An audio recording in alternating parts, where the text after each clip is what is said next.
चिदानंदैकरूपाय नाय परमात्मने परमात्मप्रकाशाय नित्यं सिद्धात्मने नमः।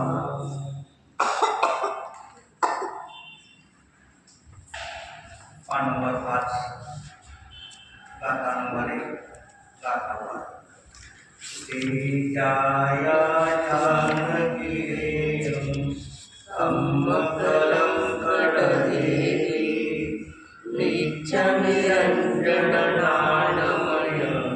ते परमप्रणवेवी। आचार्य योगींद्र देवजी परमात्मा प्रकाश ग्रंथामध्ये योगींद्र देवाच्या अनंत परमात्माच्या प्रकाशाच्या माध्यमातून आपल्या स्वतःच्या कारण परमात्म्याचा प्रकाश स्वयं स्वतःसाठी करतात आणि जो शिष्य ग्रंथ लिहिण्याचे 3च प्रयोजन असतात। ग्रंथ लिहिण्याचे मूळ प्रयोजन 3 आहेत। एक, आचार्य स्वयं स्वतःच्या विचाराला शांत करण्यासाठी स्वतःसाठी ग्रंथ लिहितात। दुसरा, जो कोणी शिष्य आहे त्या शिष्याने विचारलेला जो प्रश्न आहे त्या प्रश्नाला अनुसरून ग्रंथाची निर्मिती होते। दुसरा आणि तिसरा जो आहे, भविष्य काळामध्ये अशा प्रकारचे प्रश्न उत्पन्न होणारे अनेक जीव भविष्य काळामध्ये उत्पन्न होणार आहे, त्यांच्या समाधानासाठी ग्रंथ लिहिला जातो। या 3 कारणाशिवाय ग्रंथ लिहिण्याचं मूळ काही प्रयोजन असत नाही। म्हणून इथे गाथेचा अर्थ करताना 5 प्रकारे गाथेचा अर्थ करताना एक शब्दार्थ, नयार्थ, मतार्थ, आत्मार्थ आणि भावार्थ। पान नंबर 7 वरती 9 वरती काल आपण पाहिलं की जे सांख्य आहे सिद्ध अवस्था तर मानतात, मुक्त जीव मानतात, पण ज्ञानाचा अभाव मानतात। मग मुक्त अवस्था आहे, ज्ञान नाही, तर त्या ठिकाणी ज्ञानाच्या अभावामध्ये सुखाचा अभाव होतो। काय होतो? ज्ञानाच्या अभावामध्ये सुखाचा अभाव होतो आणि ज्ञानाच्या सद्भावातच ज्ञानाच्या अभावामध्ये सुखाचा अभाव आणि ज्ञानाच्या सद्भावातच सुखाची उत्पत्ती होते। ज्ञान आणि सुख या दोहोंचा अविनाभाव संबंध आहे। जिथे ज्ञान नाही तिथे आनंद नाही। 5 द्रव्यामध्ये ज्ञान नाही म्हणून तिथे आनंद नाही, आणि जीवामध्ये ज्ञान आहे तिथेच आनंद आहे। मग ज्ञान आहे तिथे आनंद आहे। मग आपण सर्व जीव ज्ञानस्वरूपी आहोत। मग ज्ञानस्वरूपी आहोत, मग आपल्यासाठी आनंद का नाही किंवा आनंद गुणांची सुख पर्याय आपल्यापाशी प्रगट का नाही? मग तेव्हा आचार्य सांगतात की ज्या ज्ञानाच्या पर्यायामध्ये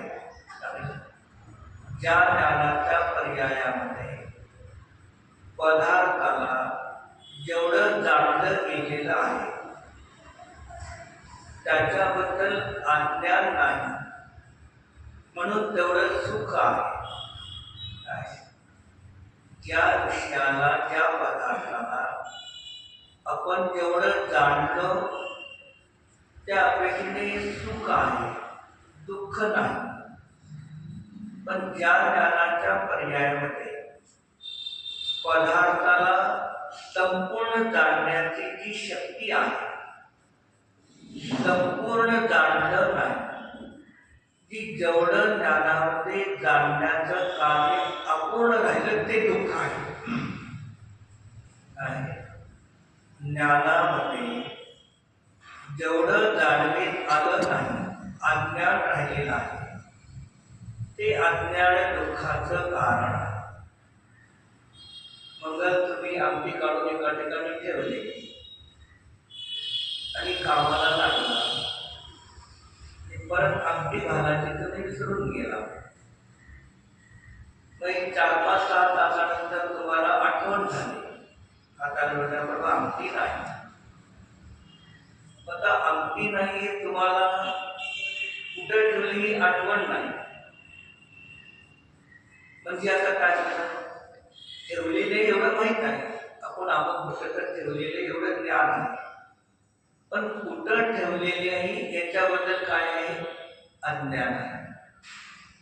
मग जोपर्यंत ती लांबी सापडत नाही, अज्ञान आहे, तोपर्यंत दुःख आहे. ज्याला मिळालं मी तिथे ठेवले होते की ज्या समयाला ज्ञान झालं त्या समयाला सुख आहे. ज्या समयाला ज्ञान आहे त्याच समयाला सुख आहे, आणि जिथे अज्ञान आहे तिथे दुःख आहे.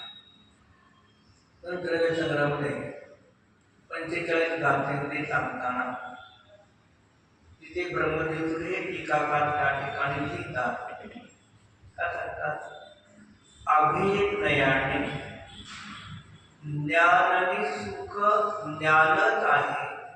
ज्ञानाला सोडून कुठलं सुख नावाची वस्तू, आनंद नावाची वस्तू आहे. लौकिक व्यवहारामध्ये छोटस जरी खेडेगाव असेल, गरीब जरी माता पिता असतील, तर त्यांची इच्छा आपल्या मुलाला ज्ञानी बनवायची आहे. ते शिकून टाकतात, हुशार, ग्रॅज्युएशन बनलं पाहिजे. तर याचाच अर्थ काय? अज्ञानी राहिले तर दुःख आहे. त्याला ज्ञानी करा. ज्ञानी करता आपल्या स्वतःच्या बाहेर त्याच्या करू शकतो. मग तसंही त्या करतात. ज्ञान आणि सुख एकच आत्मा आहे, म्हणून आम्ही ज्ञान आणि सुख वेगळं नाही. आणि कथनचित ज्ञान आणि सुखामध्ये फरक आहे. ज्ञान पदार्थाला जाणण्याचं कार्य करतं आणि सुख वेदन करण्याचं कार्य सुख करतं.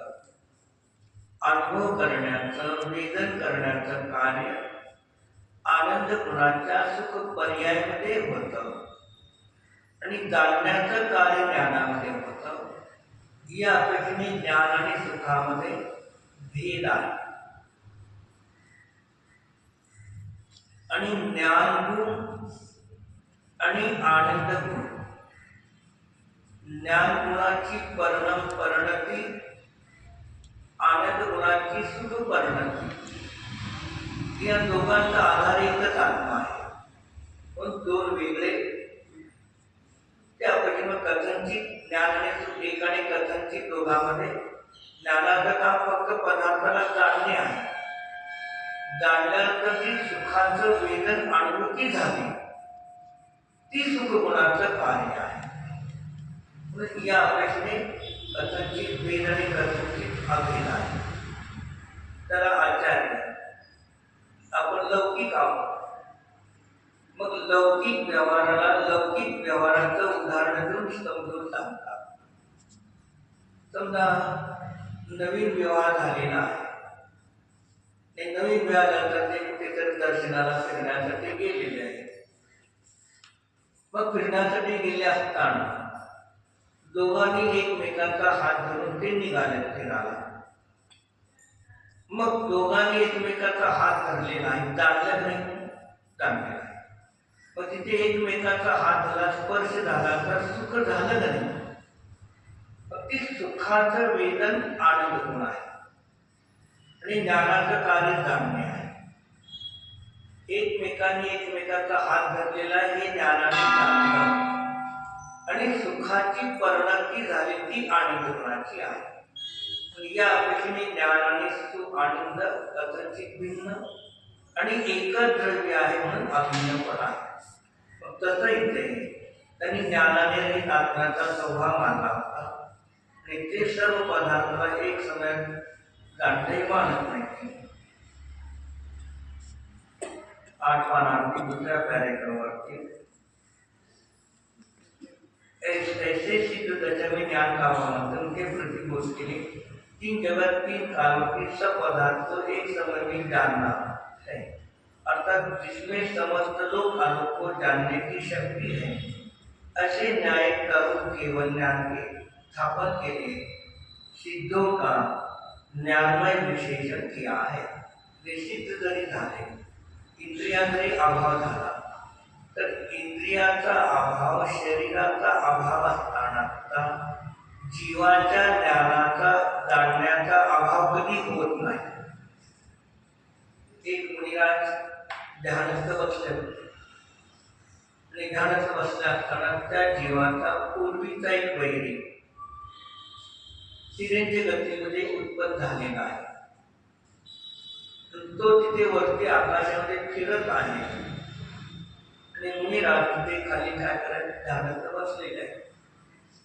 मग ध्यान संपलेलं आहे आणि तो पक्षी आकाशात उडत असताना त्या मुनिराजाला पाहून त्याला वैराग्य भाव उत्पन्न झाले पूर्वीच्या. मग तो पुरून आकाशामधून येतो आणि आपल्या एक चोचीने डोळा काढून जाते. परत थोड्या वेळ येतो दुसरा डोळा काढून जातो. आपल्याला डोळ्याला जो काढून झाला त्याला बंद होतं, त्याला डॉक्टरकडे तपासा करा, ते काय करण्याला बाधा नाही. फक्त मुनिराजाच्या दोन्ही डोळे त्या पक्षाने काढून घेतले. मुनी रडत बसणार. मग ते मुनिराज काय म्हणतात, या प्राण्याने माझे जरी 2 चर्मचक्षु काढून घेतले तर दर्शन आणि ज्ञान चक्षु माझ्या आत्म्याला काढून जाऊ शकत नाही. जे जाणणे पाहणे दर्शन ज्ञानाचा स्वभाव आहे तो कधीही नष्ट होत नाही. पण आपणालाही अनादिकालापासून सवय पडलेली आहे. मी इंद्रियाशिवाय जाणू शकत नाही, मी शरीराशिवाय जाणू शकत नाही, मी प्रकाशाशिवाय जाणू शकत नाही, पुस्तकाशिवाय जाणू शकत नाही, चष्म्याशिवाय जाणू शकत नाही. ही सगळी कारण आहे. कारण आहे, साधन आहे, पण साधकतम साधन नाही. साधन आणि साधकतम साधनमध्ये दोन्हीमध्ये फरक आहे. काल का परवा ते 2-3 दिवसापूर्वी समाधी शतकमध्ये साधन आणि साधकतम साधनची चर्चा असते.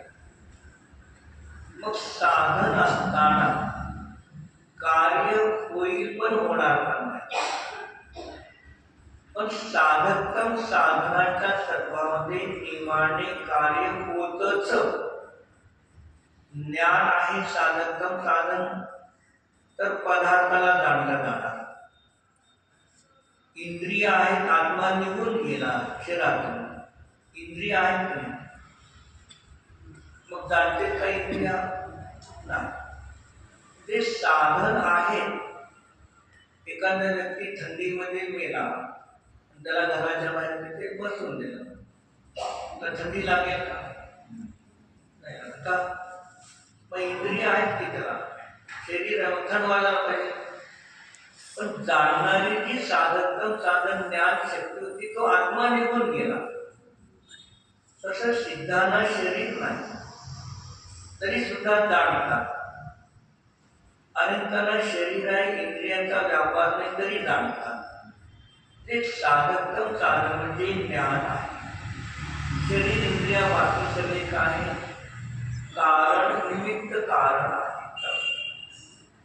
मग इंद्रिया असताना आता समजा प्रवचन साधन, इंद्रिय असताना कोणी वक्ता प्रवचन करत असताना, स्वाध्याय करत असताना आपल्या कानावरती शब्द येतात. ते कानावरती शब्द येऊन कर्णेंद्रिय चांगले आहेत, बहिरे नाही. आपण चांगले व्यवस्थितच कर्णेंद्रिय बोलणाऱ्यांचे शब्द स्पष्ट कानापाशी येतात तरी ज्ञान होत नाही म्हणतात. सगळं आहे, सांगणारा व्यक्ती आणि शब्द कानावरती येतात, आज चांगले आहे तरी ज्ञान होत नाही. आपल्या आपल्या क्षेत्रातच ते जवळच आहे, मी बसलो तुम्ही आहे योग्य योग्य क्षेत्रामध्ये शब्द आहेत, शब्द कानावर पण येत आहेत, ते इंद्रिय आहे, शब्द कानावरती येत आहे तरी ज्ञान होत नाही. मग तिथे आचार्य सांगितलं, कोणीही सांगणारा वक्ता असेल, आपले कान व्यवस्थिशीर असते, शब्द कानकुटलामध्ये जातात कोकळीमध्ये, तरी सुद्धा ज्ञान का होत नाही. हे सर्व असताना एकाग्रता असेल तर ज्ञान होईल, अन्यथा ज्ञान होणार नाही. ते शेवटी कुठाला आपल्या ज्ञानाची एकाग्रता, हे सगळे निमित्त असून सुद्धा ज्ञान का होत नाही. आपली एकाग्रता नसते म्हणून ज्ञान होत नाही, आणि एकाग्रता असेल तर मग हे सगळे निमित्त तुम्हाला त्या ठिकाणी कारण पडू शकतात. पण अशा जीवाचा निर्णय स्थापन खंडन करण्यासाठी ज्ञान विशेषण दिलं आहे. हे भगवान नित्य आहे.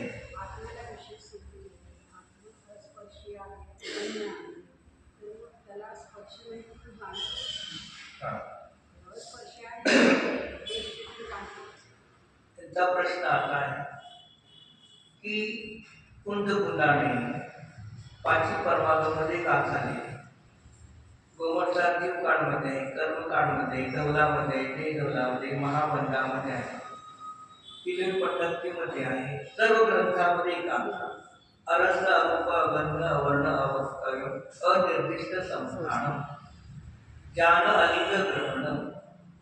मग ही गाथा दिली. मग ही गाथा पूर्वीच्या आचार्यापासून चालते, कुंदकुंदांच्या अगोदरपासून ही गाथा चालत आहे. मग प्रश्न शिष्याचा असा आहे की तुमचा प्रश्न धवलाच्या 188 नंतर 180 ते 188 पर्यंत दर्शन मार्गाची चर्चा केली. मग त्यानंतर ज्ञान मार्गाची चर्चा येते पहिल्या भागामध्ये. तिथे शिष्याने प्रश्न विचारला की आचार्य, उद्गलामध्ये स्पर्श रस गंध वर्ण गुण आहे आणि जीवामध्ये अस्पर्श अरस अगंध अवर्ण अशब्द आणि अनिर्दिष्ट संस्थान म्हणजे आकार हे नाही. मग जीवामध्ये जे गुण नाही, जीव त्या पदार्थाला कसं जाणे, अशी शंका धवलामधून विचारले अनेक ठिकाणी. मग तिथे आचार्य उद्गलामध्ये स्पर्श रस गंध वर्ण गुण आहे, आकार आहे, शब्द आहे, म्हणून जीव अस्पर्श अरस गंध वर्ण स्वरूप आहे का.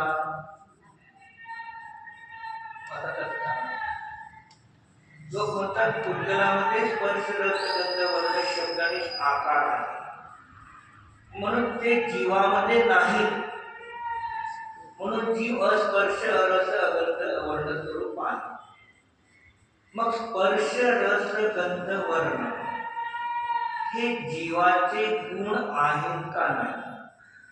उद्गलामध्ये आहेत आणि जीवामध्ये नाही, उद्गलामध्ये पण जीवामध्ये नाही, म्हणून जीवामध्ये जरी गुण मानले नास्ती रूपाचे आस्ती रूप आहे. उद्गलामध्ये आहे ते जीवामध्ये नाही. स्पर्श रस गंध वर्ण गुण कसे झाले जीवामध्ये नास्ती गुण कधी नास्ती रूप असतात हे लक्षात. पण आपल्याला परिचित काय म्हणणार, हे उद्गलामध्ये आहे म्हणून हे जीवामध्ये नाही, पण हे जीवामध्ये नास्तिरूप गुण आहे. तर कुंद आचार्य स्वयं आपल्या अंतर्गामध्ये आत्म्याचा अनुभव करतात. जसं श्रद्धा ज्ञान दर्शन चारित्र्य आत्म्यामध्ये अस्तिरूप गुण आहे, तसं अस्पर्श अरस अगंध अवर्ण अशब्द अनिर्दिष्ट संस्थान हे आत्म्याचे अस्तिरूप गुण आहे, नास्तिरूप गुण नाही. लिंबू आंबट आहे आणि तो आंबटपणा साखरेमध्ये नाही, मग साखर गोड आहे. चालेल का? तसं माझं मग साखरेमध्ये याच्या आंबटपणा नाही, मग साखर गोड म्हणलं तर नास्तिक गुण माना लागेल. अस्पर्श नावाचा गुण आहे. अरस, अगंध, अवर्ण, अशब्द, अनिर्दिष्ट संस्थान अस्थिरूप आहे ते. पण सांगणार म्हणजे ठिकाणी असं विद्वान लोकांची चर्चा घेतला आवडते. मग त्यांनी सांगितले उद्गलामध्ये हे तर जीवामध्ये नाही. मग ते काय झालं, कुणाला तुम्ही नास्तिरूप मानवायला असते म्हणतात. पण हे बाकीचे सामान्य विषय गुण जसे अस्थिरूप आहे, तसं हेही जीवाचे गुण अस्थिरूप आहे. मग तिथे धवनामध्ये आचार्य प्रश्न मांडतात, ज्याच्यामध्ये जीवामध्ये हे गुण नाही, मग या असणाऱ्या गुण असणाऱ्या पदार्थाला जीव कसा जाणेल असा प्रश्न येतात. मग तिथे आचार्य उत्तर दिलं, ज्ञानाला ज्या विषयाला ज्या पदार्थाला जाणायचं आहे ते गुण त्या द्रव्यामध्ये असेल तर ज्ञान जाणता असा स्वभाव नाही. जे पुद्गलाला जाणण्यासाठी जीवामध्ये स्पर्श रस गंध वर्ण असेल तर जीव पदाला जाणेल असं नाही. मग जीवामध्ये जाणण्याची शक्ती आहे, पाहण्याची शक्ती आहे. मग जीव ज्ञान शक्तीच्या द्वारे अस्पर्श रस वर्ण गंध जसं जाणतो, तसं स्पर्श रस वर्ण गंध पदार्थाला जाणण्यासाठी ते गुण नसताना सुद्धा जाणणे जीवाचा जाऊन जीव जाणतो. ही धवनाच्या पहिल्या भागामध्ये 188 नंतर दर्शन म्हणून ज्ञान मार्गाने ते स्पष्टीकरण दिलं. त्याच ठिकाणी परीक्षा सूत्राचं दुसरं सूत्र दिलं. आठवतं का कोणाला परीक्षा सूत्र? तर आपला 8 वर्षाचं पीक पडले म्हणजे 10-18 वर्ष. पहिलं मंगलाचरण केलं त्या ठिकाणी प्रमाणात अर्थकर्षिती तदा भासात उपरिया किती वक्षे तय लक्षम सिद्ध अल्पम लगेच मंगलाचरण. पहिलं सूत्रेला हित अहित प्राप्ती परिहार समर्थन हित तो प्रमाणम ज्ञानम एव तत्. ते हिताची प्राप्ती आणि अहिताचा परिहार करण्यासाठी ज्ञान समर्थ आहे आणि ते प्रमाणच ज्ञान समर्थ आहे. त्यानंतर ते दुसरं सूत्र केलं त्या ठिकाणी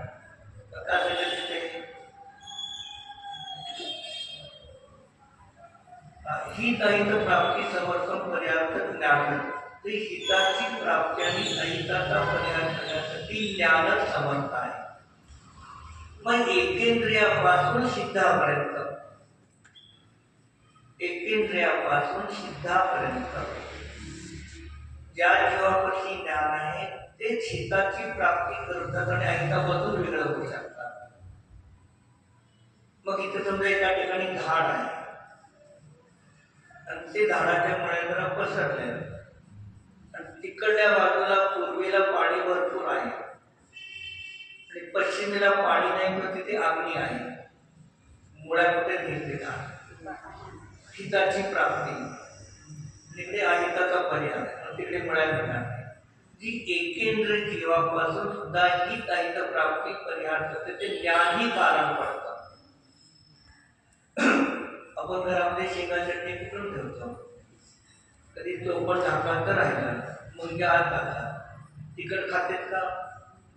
शेंगांमधले तेल खातात. ते तिखट खाल्लं तर अहित आहे, ते त्याला सुद्धा हित अहित माहीत आहे की एकेंद्रियापासून सर्व जीवाला हिताची प्राप्ती म्हणजे सुख, अहिताचा परिहार म्हणजे दुःखाचा अभाव, हे ज्ञानाच्या गणित होते सांगितलं.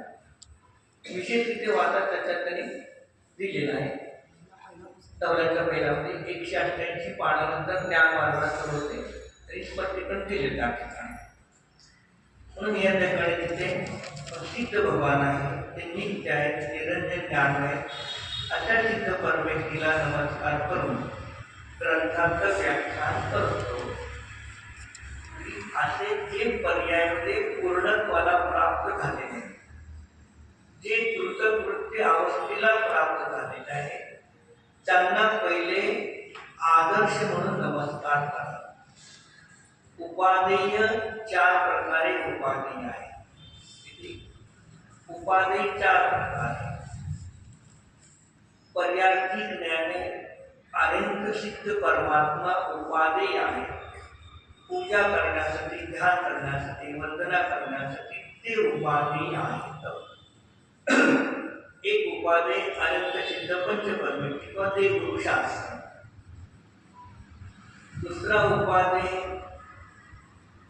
पर्यायामध्ये मला सिद्ध अवस्था प्राप्त करायची आहे. ते पर्यायामध्ये सिद्ध अवस्था प्राप्त करायची ही मला उपादेय आहे. पर्यायाच्या माझ्यासाठी. तिसरं पर्यायामध्ये उपादेय सम्यक दर्शन प्राप्त करायचं आहे. पर्यायामध्ये सम्यक दर्शन प्राप्त करायचं आहे हे उपादेय आहे.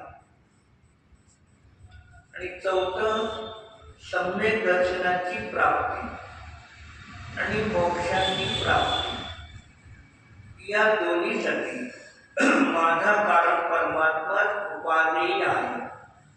ध्यानासाठी उपादेय आहे. अन्य कोणीही मला उपादेय नाही. जसं इथे आचार्य जे पर्यायाने कार्य परमात्मा झाले आणि त्यांच्यासारखीच मला अवस्था प्राप्त करायची आहे. आणि ती अवस्था सम्यक होते. आणि सम्यक स्वतःच्या कारण परमात्म्याच्या ध्यानाने होतो. 4 ठिकाणी जिथे ज्या वेळेला ज्या उपाध्याची चर्चा आहे तिथे त्या प्रकरणाला अनुसरून इथे अनंत सिद्ध परमेश्वरीला ते उपाध्याय दर्शन करण्यासाठी. पर्याय जैन धर्मामध्ये विशिष्ट पर्यायाने सहित जीव पूजनीय आहे. विशिष्ट पर्यायाने सहित जीव पूजनीय आहे. द्रव्य पूजनीय नाही. पंचपरमेष्ठी हे विशिष्ट पर्याय आहे. आचार्य उपाध्याय साधू त्यांच्यापाशी एकदेश शुद्धी आहे आणि बाकीची अशुद्धी आहे. अनंत सिद्ध हेही कसे आहे परमेष्ठी आहे. त्याच्यात पूर्ण शुद्ध आहे.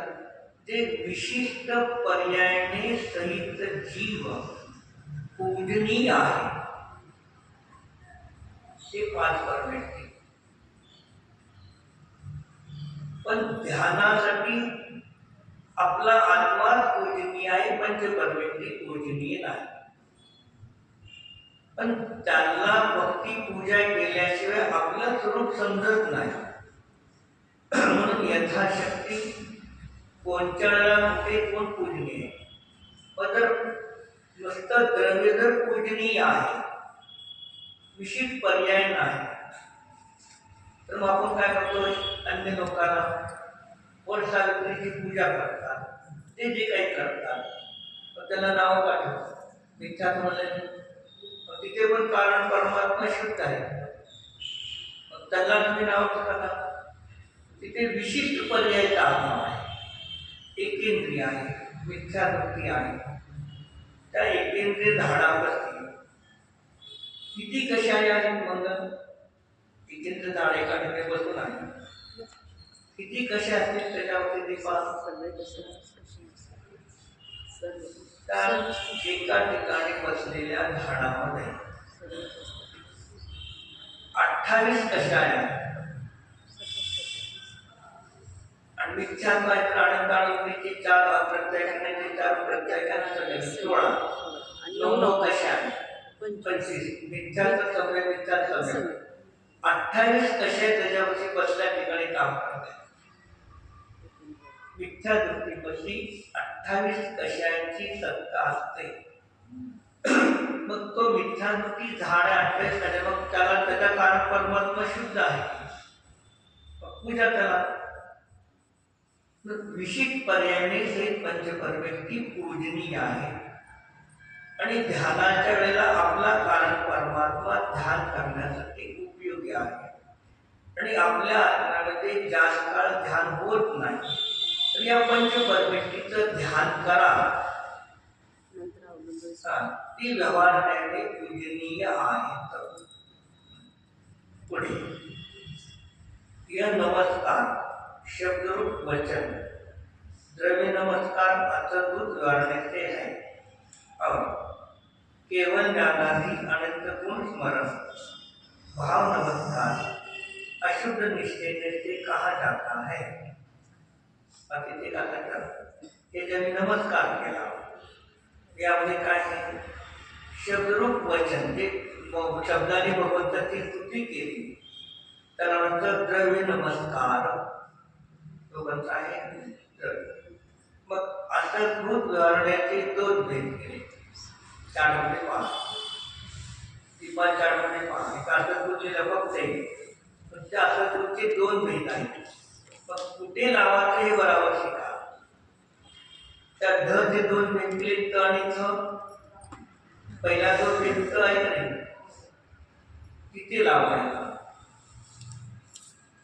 अर्थभूत व्यवहार. ते जीवाचे भाषा वर्णा शब्दरूपाने वर्णन झालेले तिथे घ्या. तर अर्थभूत वर्णाची व्याख्या काय आहे, अर्थभूत वर्णे कशाला म्हणतात, दोन द्रव्यामध्ये संबंध दाखवणे एक, आणि दुसऱ्या अभ्यासाने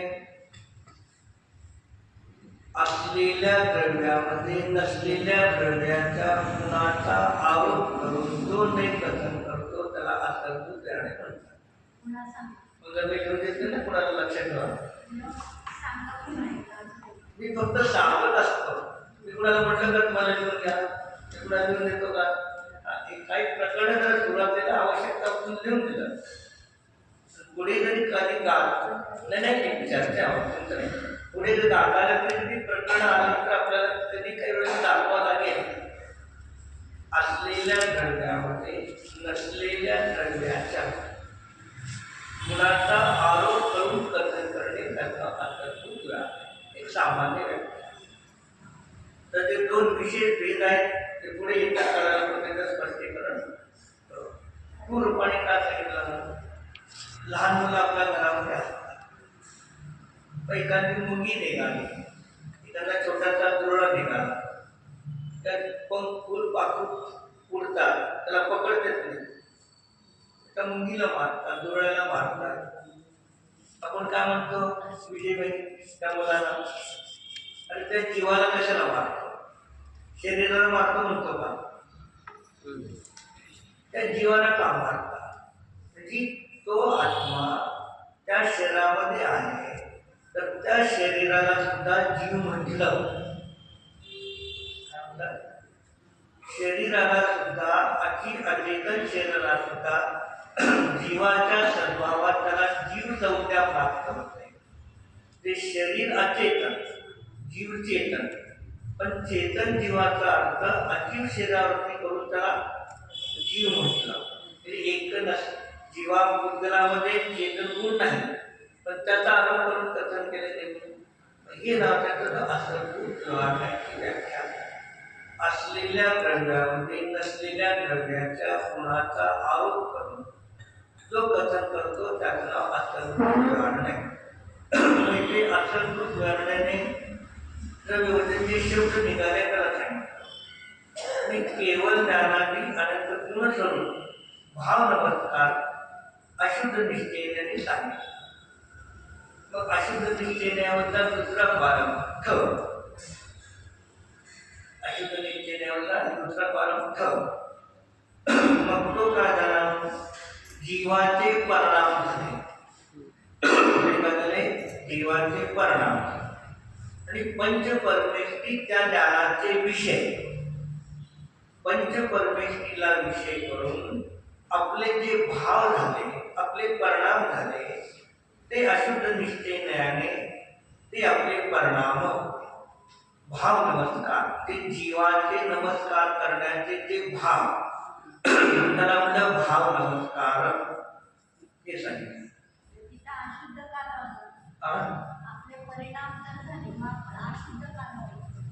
अशुद्ध अशुद्ध निश्चयाची व्याख्या काय आहे? थोडक्यात सांगतो. कारण हे पाया एकदा तुम्ही जमीन खोदून एकदा पाया तयार केला ना, इमारत उंची चढायला वेळ लागत नाही. इथे अशुद्ध निश्चय नाही, 3 शब्द, एक अशुद्ध आहे, निश्चय आणि नय आहे, 3 आहे. तिने मिळून एक अशुद्ध निश्चय नाही तयार झालेला आहे. आता त्यामध्ये पहिला जो शब्द काय आहे? अशुद्ध. बरोबर. मग अशुद्ध का? द्रव्य गुण, द्रव्य पर्याय, गुण पर्याय, द्रव्य गुण, गुण पर्याय, द्रव्य पर्याय, भेद करणे याचं नाव अशुद्ध. इथे अशुद्धचा अर्थ रागद्वेषाचे परिणाम घेऊ नका. इथे अशुद्धचा अर्थ रागद्वेषाचे एका द्रव्यामध्ये गुणभेद पर्याय भेद करणे याचं नाव अशुद्ध. निश्चय का? संपूर्ण द्रव्याला, संपूर्ण वस्तूला दाखवणे, कथन करणे किंवा जाणणे म्हणून निश्चय. संपूर्ण द्रव्याला जाणणे किंवा संपूर्ण द्रव्याला कथन करणे म्हणजे निश्चय. तिसरा काय झाला? नाही. मग जाणण्याचा, कथन करण्याचा अभिप्राय त्याला म्हणतात नाही. ही निश्चय का? पुढे सगळ्या जाते ते येणार आहेत, बाकी अन्य सगळे दाखवणार माझ्या.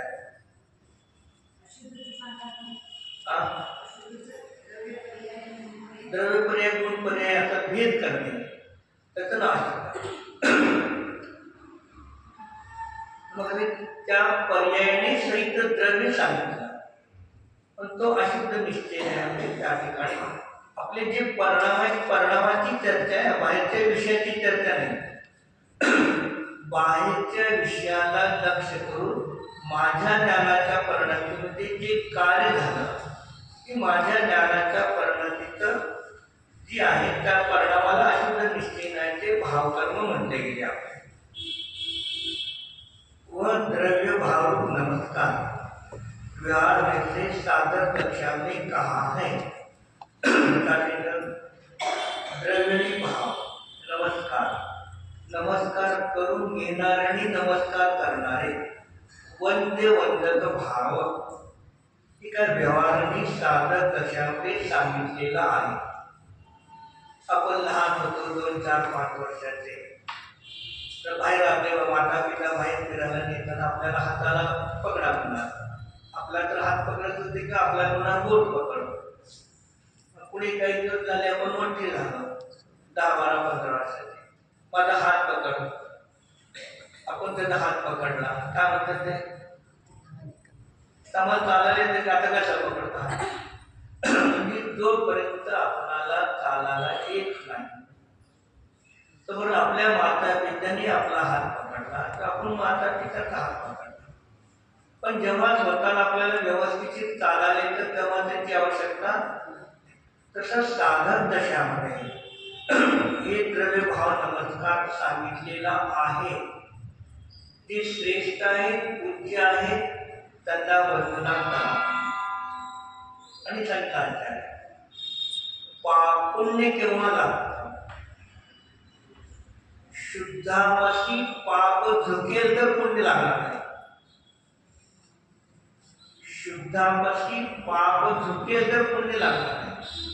आणि भगवान हे कसे शुद्ध आहे, आपण संसारिक पापी आहोत.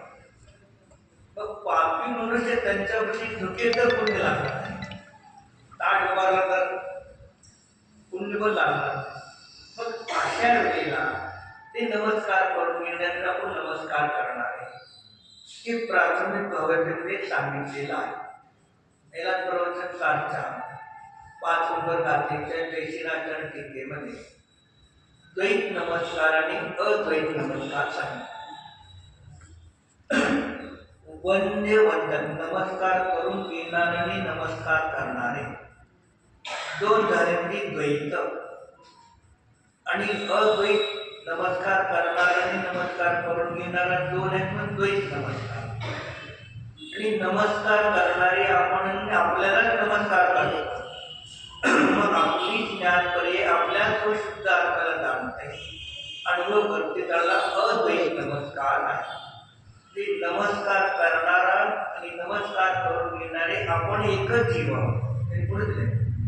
शुद्ध निश्चय नैसे वंद्य वंद्य भाव नाही. शुद्ध निश्चय नाही आणि वंद्य वंद्य भाव नाही. एक मी आत्मा वंदना करणारा, ध्यान करणारा, ज्याचं ध्यान केलं जातं, ध्यान करणारा मी एकच आहे, तिथे भेद नाही. इस प्रकार पद खंडारो भाव शब्दार्थ का बघा सांगितलं. पद खंडना कशाला म्हणतं? पद खंडना कशाला म्हणतं? नमस्कार मंत्रात ते पद आहे. खंडखंड रूपाने म्हणजे पदखंड. तर मी काय करणार? पद खंडना म्हणजे काय?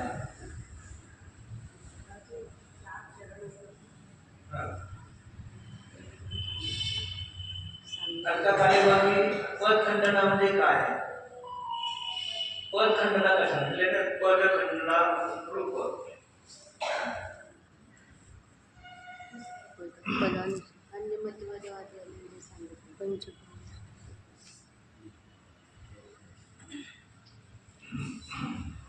5 नंबर पानावरती 1 नंबर गाथा काढा. ही संपूर्ण गाथा आहे. त्यामध्ये जो, जाया, जाणवी, कम्म, कम्मकलन, दैवी, निच्च, निरंजन, ज्ञानमय ते पर्व हे भेद केल्यानंतर पदखंडना. जी गाथेमध्ये पदांनी गाथा म्हणतात. ही गाथामधली अनेक पदांनी मिळून गाथा बनलेल्या आहेत. मग त्याच्यातलं जे म्हणा, जाया म्हणा, जायकी म्हणा, कम्मकलन, दैवी, नित्य, निरंजन, ज्ञानमय, परमात्मा हे सगळे एक एक भेद केल्यानंतर पदखंडना. मग एक एक पदाचा अर्थ एवढा केला जातो वेगळा.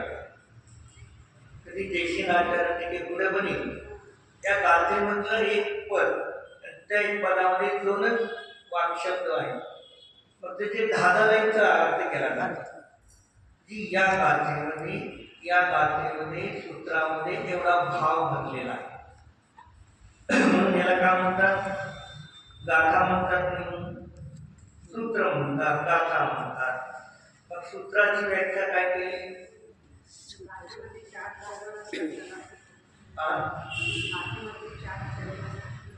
नाही, ती चरण वेगळे. ते जसं त्याने सांगितलं ना, सिंह किंवा वाघ धडक मारला, पहिल्यांदा कमी नंतर वाढण्याची. आता ती ज्यांना कला आहे ते कलाकार कला म्हणतात, त्याचे पद आहेत वेगळे. ते आवाज कमी जास्त त्याचा कसा करायचा, ती 4 पद करून त्याचा वेगळा असतं. ते पूर्ण गाथेमध्ये एक एक पद घेतला, त्याच्यावर एक पद काढला म्हणजे ती पद खंडना.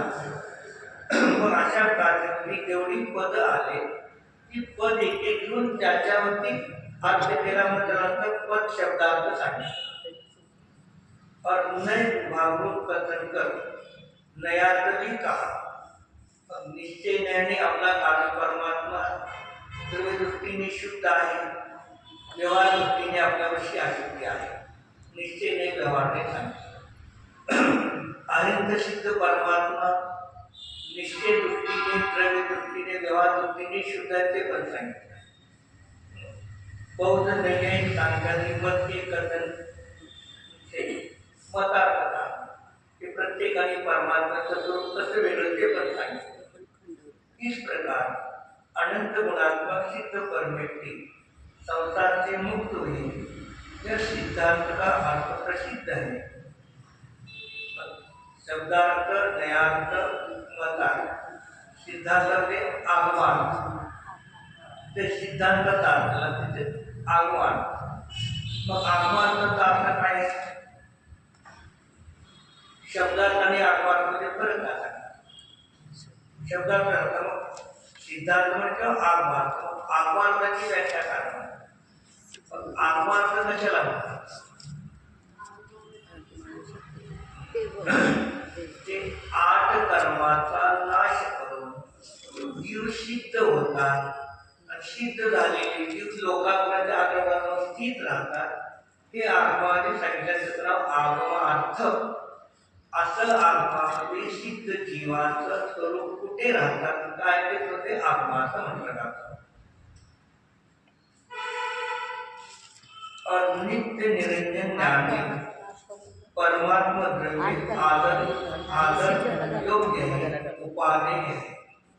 मग याप्रमाणे नित्य निरंजन ज्ञानी परमात्मा द्रव्य आदर करणे योग्य उपादेय भावार्थ आहे. मग भावार्थामध्ये दुसऱ्या आत्म्याची चर्चा नाही. भावार्थामध्ये आपल्या देवकी देयामध्ये असणारा आपला जो परमात्मा आहे तिथे काय म्हणलं परमार्थ द्रव्य म्हटलं. कार्य परमात्मा म्हटलं का नाही. कार्य परमात्मा म्हटलं नाही परमात्मा द्रव्य म्हटलं. असं कारण म्हणण्याचं कारण मग कार्य परमात्मा जर लिहिलं असतं तर अनंत सिद्धांताची लागणार. पण कार्य ही अवस्था आहे जी पूर्वी नव्हती ती आता प्राप्त झाली. आणि परमात्मा द्रव्य ज्ञान दर्शन श्रद्धा चारित्र वीर्य अस्तित्वाने अशा अनंत सामान्य अनंत विशेष गुणाने युक्त माझं आत्मद्रव्य त्याचं नाव कारण परमात्मा का परमात्मा द्रव्य परम म्हणजे श्रेष्ठ. या तीन लोकांमध्ये माझा आत्मा श्रेष्ठ सुंदर आहे. अन्य श्रेष्ठ कोणीही नाही. पण माझ्या स्वतःच्या आत्म्याच्या आश्रयाने सम्यक दर्शनाची प्राप्ती होऊन मोक्ष होतो. म्हणून माझा आत्मा परमात्मा श्रेष्ठ आहे. त्याला एक उदाहरण दिलं जातं.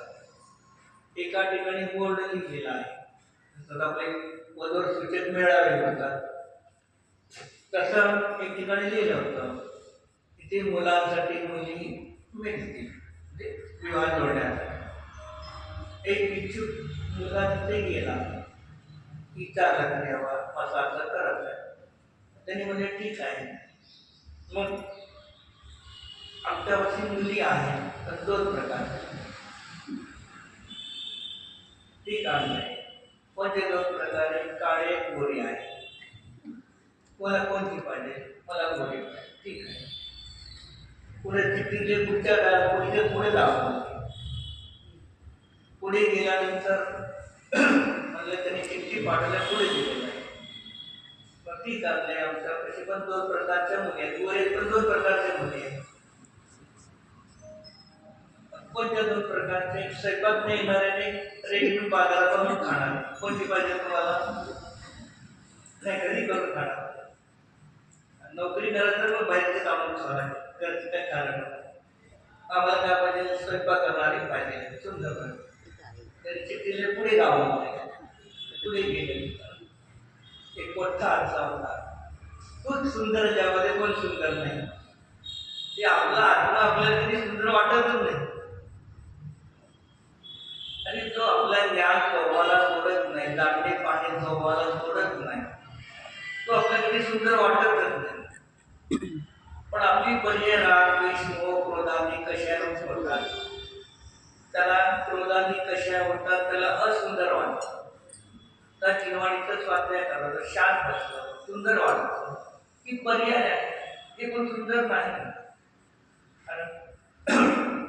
मग क्रोधादी कशारूपणाची होत असताना देवपूजा भक्ती करत असताना या दोन्ही अवस्थेमध्ये जो जाणणार आहे ज्ञान मात्र स्वभाव आहे तो मी आहे तो मी सुंदर आहे.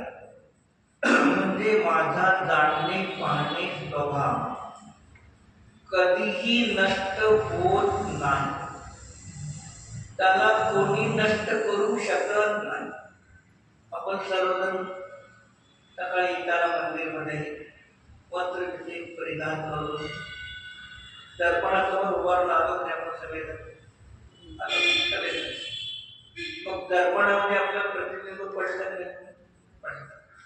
मग आपण कसं ऍक्शन करतो तसं रिॲक्शन आपोआप येतो. तिथे काही करायची आपल्याला आवश्यकता नाही.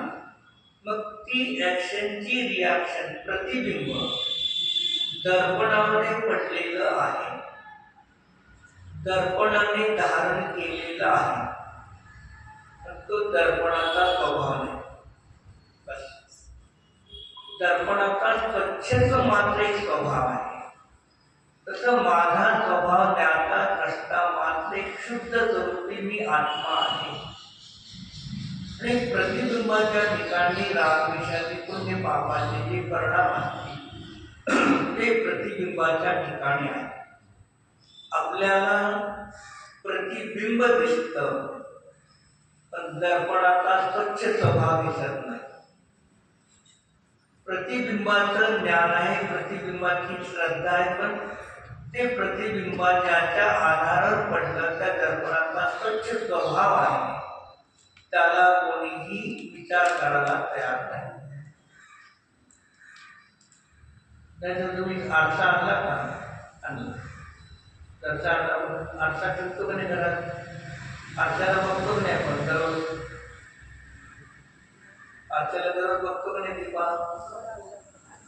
आरशाला बघतो आम्ही. आरशाला बघायसाठी कोण जाते? प्रत्येक आरशाला बघायला जाण्यासाठी कुणाला आरशाला बघायला जाण्यासाठी कुणाला वेळ नाही. आरशासमोर मला बघायला जायचं आहे. म्हणून आरसा एक वेळेला बघितला जातो, परत आरशाला बघायला कोण जात नाही. खरेदी करण्याच्या वेळेलाच आरसा बघतो. काय बघतो तिथे आरसा खरेदी करण्याच्या वेळेला? आपला चेहरा बदलतो का? तो आकडा तिकडा दिसतो का? त्याला आपण काय पारा बरोबर लागला का नाही? म्हणजे आरसा खरेदी करण्याच्या एक वेळेलाच आरशाला बघतो. पण आरशासमोर जातो, आरशाला बघायला जात नाही, आपल्याला बघायला जातो. पण तो आरसा आपलं प्रतिबिंब दाखवतो, तो स्वच्छत्व स्वभाव त्याचा दाखवतो. पण त्या स्वच्छत्व स्वभावाला जाण्यात तयार नाही. मग आपल्यामध्ये राग द्वेषादी विभाग परिणाम होतात, तर आपल्या आत्म्यामध्ये चारित्र्य नावाचा गुण शुद्ध आहे. चारित्र्य गुणाने परिपूर्ण शुद्ध यथार्थार्थ चारित्र्य स्वभावरूप माझ्या आत्म्याचा शुद्ध स्वभाव आत्ता आहे. जसं दुराला पाहून कुणाचं ज्ञान करतो? एखाद्याच्या घरात आपण गेलो आपल्या कार्यक्रम काही पत्रिका देण्यासाठी, बाहेरून तुम्हाला वास आला, पुरणपोळी चालले आतमध्ये, मग वासाचा निर्णय करतो का त्या डाळीचा निर्णय करतो? डाळीचा. तसं आलेलं सांगतात, साधन जे आहे, बाहेरची दिसणारी वस्तू आहे की त्याची सिद्धी करत नाही, दूर अग्नीची सिद्धी करतो. तसं आलेलं सांगतात, क्रोध मान माया लोक जे कषाय आहे हे साधन आहे, तुला प्रगट दिसतात, ते पर्यायाची सिद्धी करत नाही, अशुद्धीची सिद्धी करत नाही, शुद्ध द्रव्याची सिद्धी करतात. पण आपण त्याची सिद्धी करायला तयार नाही. म्हणून जीवनामध्ये मनुष्य जन्म मिळाला, गेले संपले तर हातात नाही, पुढचा हातात नाही. जे वर्तमान राहिलेलं जे काही राहिलं असेल त्याच्यामध्ये जैन धर्मामध्ये आणि अन्य धर्मामध्ये फरक हा आहे. अन्य धर्म अशुद्धच मानता, शुद्ध मानत नाही. पण जैन धर्म सांगतो की तुमचा कारण परमात्मा त्रिकालावरती शुद्धच आहे, तो अशुद्ध होत नाही, त्याला अशुद्ध कोण करू शकत नाही. मग अशा स्वतःच्या शुद्ध आत्म्याच्या श्रद्धानाने सम्यक दर्शनाची प्राप्ती होऊन निर्माण होतो. आणि आपल्या प्रत्येकाने आपल्या आपल्या स्वतःच्या शुद्ध आत्म्याचं श्रद्धा ज्ञान अनुचरण करून सम्यक दर्शन प्राप्त करून भव अनुगामिनी सम्यक दर्शनचे या गतीतून जावा. म्हणजे मागच्या पिढीला काहीतरी नाही ठेवलं तर चालेल, तुमच्यासाठी काही घेऊन जायचं घेऊन जावा. त्याचा अर्थ सोडून काय करू नका असं नाही. मागच्या पिढीला घेऊन जाण्यासाठी तुम्हाला नको म्हटलं तर तुम्ही लवकरून काम करणार त्यांचे. मागच्या पिढीला घेऊन जाणार तर आपल्याला आयुष्यभर झटावं लागेल की नाही. आपण नोकराकडे मालक आहे, पण लवकरून काम करा तर त्याला ठेवून जायचं. ते जर तुम्हाला सांगावं लागणार नाही, तुम्ही करणारच आहे ते. पण हे कार्य करून जावा की मी शुद्ध आहे, शुद्ध होतो, शुद्ध राहणार आणि माझ्या शुद्ध आत्म्याच्या आचरणे सम्यक दर्शनाची प्राप्ती मोक्ष होणार आहे. आणि जेवढे जेवढे सिद्ध झाले तेही याच मार्गाने झाले आणि त्याच मार्गाने मला जाऊन सम्यक दर्शन प्राप्त करून मोक्ष प्राप्त करायचा आहे. भव अनुगामिनी सम्यक दर्शनची जावा, ही रत्नत्रयाची निधी घेऊन जावा तर केवळ ज्ञान होते. अवस्थांनी मोक्षरूपी रत्नत्रय पुनः प्राप्त होऊन निर्वाणाची प्राप्ती होऊन जाते. तर इस प्रकार शब्दार्थ नयात्मता आत्मक भावास व्याख्यान के अवसर पर सब जगह जानते ना विचारी अनुयोगामध्ये प्रत्येक ठिकाणी काय करते हे लावून घ्या.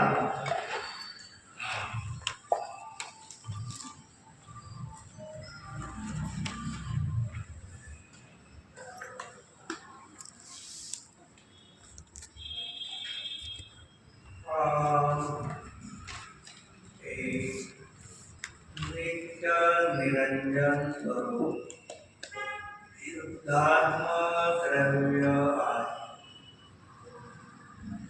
निष्कषाय स्वरूप आहे,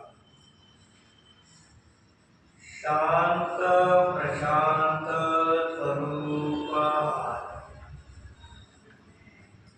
निर्ग्रंथ स्वरूप आहे. ग्रंथ म्हणजे गाठी. क्रोध मान माया लोभ या ग्रंथी माझ्या शुद्ध स्वभावामध्ये नाही, म्हणून मी निर्ग्रंथ स्वरूप आहे. मी स्वयमेव नग्न स्वरूप आहे. द्रव्य कर्म, भाव कर्म, नो कर्माचे आवरण नाहीच, म्हणून मी स्वयमेव निर्ग्रंथ नग्न स्वरूप आहे. ज्ञाता मात्र स्वरूप आहे. अन्य नेयाला जाणत असताना कोणत्याही नेयाला पदार्थाला माझ्या ज्ञानामध्ये ठेवून घेत नाही, म्हणून मी स्वयमेव मोक्ष स्वरूपच आहे. ज्ञाता मात्र शुद्ध स्वरूप आहे.